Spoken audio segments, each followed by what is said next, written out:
हमने कुछ भक्ति की बात कही और वो जीवन में रहे, तभी जीवन सार्थक होगा, सफल होगा।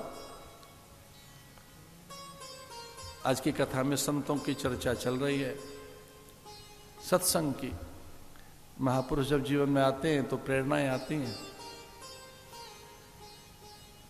ऐसे ही आत्माराम की प्रियव्रत की बात आती है। प्रियव्रतो भागवत आत्माराम कथम मुने गृहमत यन्न मूल कर्म बंध पराभव।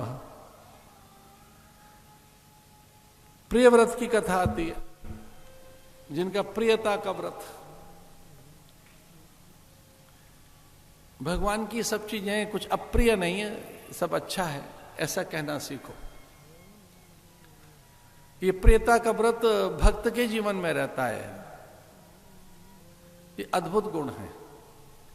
ये प्रसाद से पैदा होता है, प्रसाद गुण से। प्रसाद एक अद्भुत वस्तु का नाम है। जो भगवान को चढ़ गई चीज है उसे प्रसाद कहते हैं।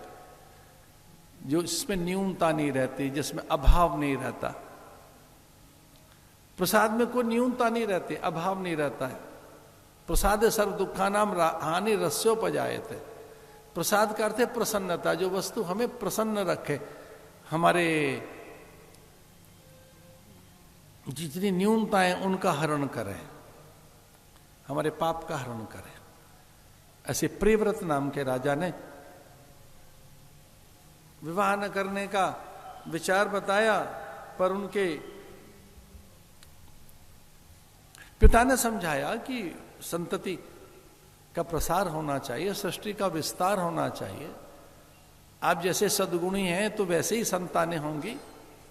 ब्रह्मा ने भी वरदान दिया कि उत्तम कोटि की रचना हो, अच्छा सृजन हो, अच्छे प्राणी धरती पर आए। आपके संकल्प से ऐसा ही होगा।